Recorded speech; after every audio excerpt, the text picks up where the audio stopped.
أهل بيتي هؤلاء يرون أنهم أولى الناس بي وليس كذلك إن أولى الناس بي المتقون من كانوا حيث كانوا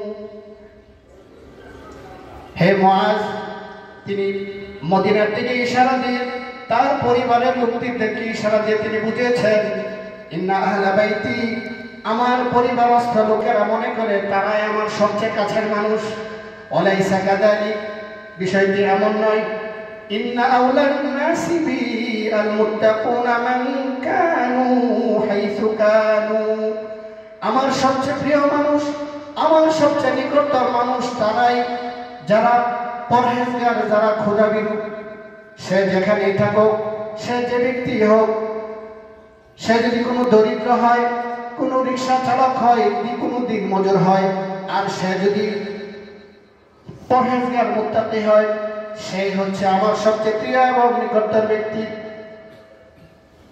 আল্লাহ রাসূল তার প্রিয় সাহাবীকে সান্ত্বনা দিলেন যে শোনো মুআজ, সমস্যা নেই, আজকে হয়তো আমি চলে যাচ্ছি পৃথিবী থেকে, কিন্তু যারা বেশি পরহেজগার হবে মুত্তাকি হবে তারাই আমার সবচেয়ে কাছে অবস্থান করবে, তারাই আমার সবচেয়ে বেশি কাছে থাকবে।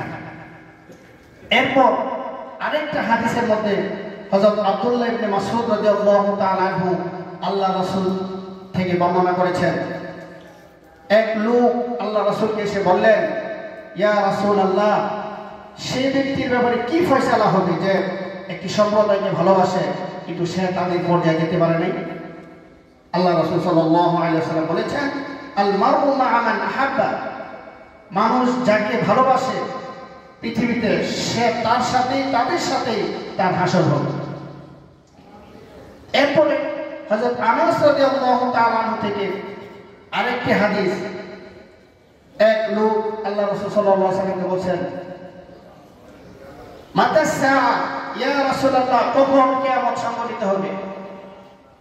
আল্লাহ রাসূল তাকে বললেন, ও আমার সাহাবী, তুমি কিয়ামত সম্পর্কে জিজ্ঞেস করছো, কিয়ামতের ব্যাপারে তোমার কি প্রস্তুতি রয়েছে? তুমি কিয়ামতের জন্য কি সামানপত্র সংগ্রহ করেছো, কি পাথেয় সংগ্রহ করেছো? সাহাবী বললেন, ইয়া রাসূলুল্লাহ, আমার তেমন কোনো পাথেয় নেই, তেমন কোনো সামানপত্র নেই, আমার এতটুকুই পাথেয় আছে, এতটুকুই পুঁজি আছে যে আমি আল্লাহ এবং আল্লাহর রাসূলকে ভালোবাসি। আল্লাহ রাসূল বললেন, আনতা মা মান আহবাবতা, তুমি যাকে ভালোবাসো তার সাথে তোমার হাসর হবে।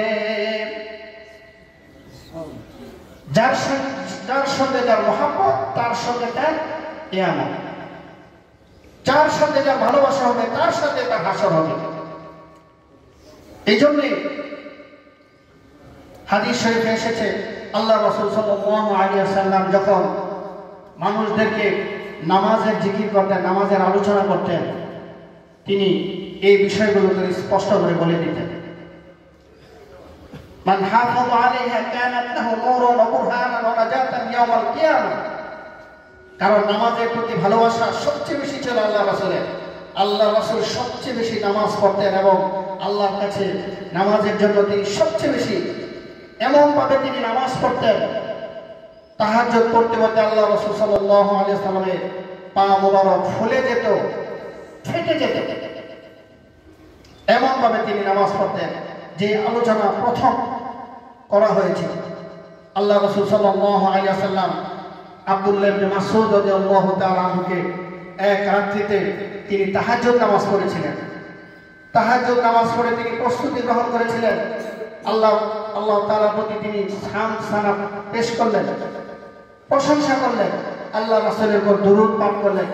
এরপর তিনি আল্লাহর কাছে দোয়া করতে শুরু করলেন। ইতিমধ্যে আল্লাহ রাসূল বললেন, শান্ত, হে মাসউদ, তুমি আল্লাহর কাছে চাও, আজকে তোমার চাওয়া পূরণ করা হবে, আজকে তোমার চাওয়া কবুল করা হবে। আল্লাহ রাসূলের এই প্রিয় সাহাবী তিনি সুযোগ হাতছাড়া করলেন না। তিনি ভাবলেন আজকে সুযোগ আল্লাহ রাসূলের কাছ থেকে চেয়ে নেওয়া। তিনি আল্লাহর কাছে মন খুলে দোয়া করলেন, দুনিয়ার সকল মুমিন বান্দাদের জন্য এখান থেকে বিশেষভাবে শিক্ষণীয় তিনি আল্লাহর কাছে মাল সম্পদ চান নাই, ধন সম্পদ চান নাই, দুনিয়ার সুখ শান্তি চান নাই। তিনি আল্লাহর কাছে এমন নিয়ামতের চেয়েছেন, এমন দোয়া করেছেন, এমন কথা তিনি আল্লাহর কাছে বলেছেন, যে কথার মাধ্যমে তিনি, যেই দোয়ার মাধ্যমে তিনি দুনিয়া এবং আখিরাত উভয়টি তিনি অর্জন করে নিতে পারবেন। তিনি আল্লাহর কাছে দোয়া করলেন, আল্লাহুম্মা ইন্নী আসআলুকা ঈমানান লা ইয়ারতাদ্দু ওয়া নাঈমান লা ইয়ানফাদু ওয়া মুরাফাকাতা নাবিয়িনা মুহাম্মাদিন সাল্লাল্লাহু আলাইহি ওয়াসাল্লাম ফি আ'লা জান্নাতিল খুলদি। হে আল্লাহ, আমি তোমার কাছে এমন নিয়ামত চাই যে নিয়ামত কোনোদিন শেষ হবে না, যে নিয়ামত কিন্তু কোনোদিন ফুরাবে না, এবং এমন ঈমান চাই এবং এমন ঈমান চাই যে ঈমান থেকে কোনোদিন বিচ্যুত হব না, যে ঈমানের পরে কোনোদিন কুফরের দিকে প্রত্যাবর্তন হবে না, অন্যায়ের দিকে প্রত্যাবর্তন হবে না, এমন ঈমান আমি আপনার কাছে চাই। ওমরাফাকাতা নাবিয়িনা মুহাম্মাদিন সাল্লাল্লাহু আলাইহি ওয়াসাল্লাম ফি আ'লা জান্নাতিল খুলদি, এবং সেই চিরসুখের জান্নাতে প্রিয় নবীজি সাল্লাল্লাহু আলাইহি ওয়াসাল্লামের সান্নিধ্য পেতে চাই, তার কাছে থাকতে চাই। তিনি আল্লাহর কাছে এই জামে মানে দোয়াটি করলেন। আর আল্লাহ রাসূল যেহেতু বলেছেন এই দোয়া তো অবশ্যই কবুল হবে, কোনো সন্দেহ নেই। তিনি এমন দোয়া করলেন যে দোয়ার মাধ্যমে তার দুনিয়া এবং আখিরাত উভয়টি সাফল্যমণ্ডিত হয়ে যাবে। কোরআনে কারিমে আল্লাহ তাআলা যেমন শিখিয়ে দিয়েছেন, রব্বানা আতিনা ফিদ দুনিয়া হাসানাহ ওয়া ফিল আখিরাতি হাসানাহ ওয়া কিনা আযাবান নার। আয় আল্লাহ, আপনি আমাকে দুনিয়াতেও কল্যাণ দান করেন, আখিরাতেও কল্যাণ দান করেন। শুধু দুনিয়াও চাওয়া হয় না, আর শুধু আখিরাতও চাওয়া হয় না। আল্লাহ পাক স্বয়ং এখানে শিখিয়ে দিয়েছেন দুনিয়া এবং আখিরাত উভয়টি যেন কল্যাণকর হয়, কল্যাণময় হয়, এমন দোয়া আল্লাহ পাক আমাদেরকে শিখিয়ে দিয়েছেন। আর সাহাবী আব্দুল্লাহ ইবনে মাসউদের জবান থেকে ঠিক একই দোয়া বের হয়েছে। তো এই জন্য আমাদেরকে দোয়া করতে হবে এমন দোয়া, এবং এমন পথ অবলম্বন করতে হবে যে পথে আল্লাহ রাসূল আমাদেরকে সুসংবাদ দেয় যে তোমাদের দোয়া কবুল হবে। কেন সেই সুসংবাদ পেয়েছিলেন আব্দুল্লাহ ইবনে মাসউদ? তিনি সেই গভীর রাত্রিতে যখন পুরো পৃথিবীর মানুষ আরামের ঘুমে বিমূঢ় ছিল, তখন তিনি তার বিছানা থেকে, আরামের বিছানা ছেড়ে তিনি আল্লাহর দরবারে, আল্লাহর কাছে তিনি তার এই সবকে ঝুঁকিয়েছেন, তিনি আল্লাহর কুদরতি পায়ে সিজদা করেছেন। এই জন্যই আল্লাহ পাক তার জন্য এই সুযোগ করে দিয়েছেন। আল্লাহ রাসূল তাকে সেই সুসংবাদ দিয়েছেন।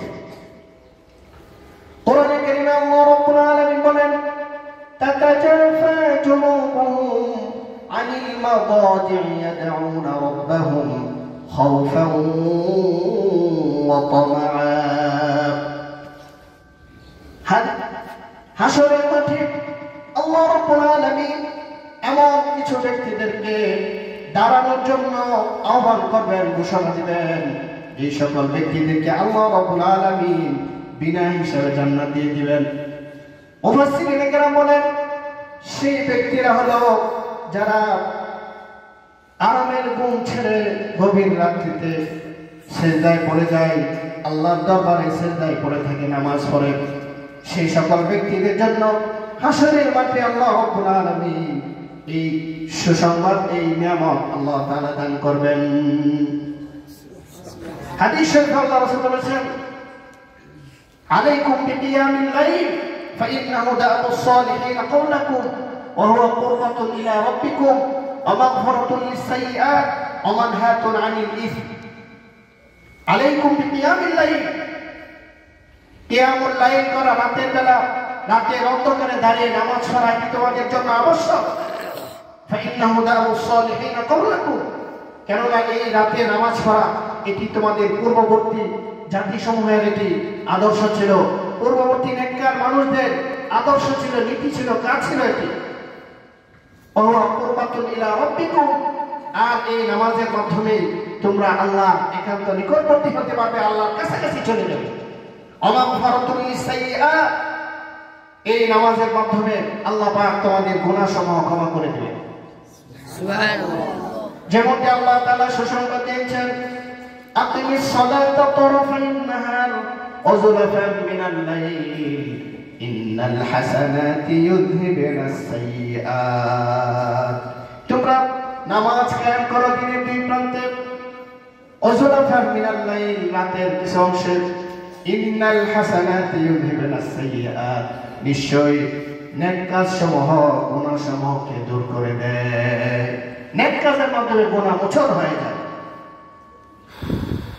তাই আমাদেরকে বেশি বেশি করে সালাত নামাজের প্রতি গুরুত্বশীল হতে হবে, নামাজের ব্যাপারে যত্নশীল হতে হবে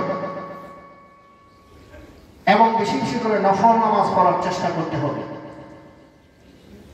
কারণ হচ্ছে আল্লাহ পাক কোরআনে কারীমে সফলতার যে সুসংবাদ দিয়েছে, সরাসরি আল্লাহ তাআলা যেখানে বলেছেন যে মুমিনরা সফল, নিশ্চিত সে সকল মুমিনরা সফল যে মুমিনেরা قد أفلح المؤمنون الذين هم في صلاتهم خاشعون, যারা বিনয় অবনত হয়ে আন্তরিকতার সাথে আল্লাহ নামাজে দাঁড়িয়ে যায়, নামাজ কায়েম করে, সে সকল মুমিনেরা সফল।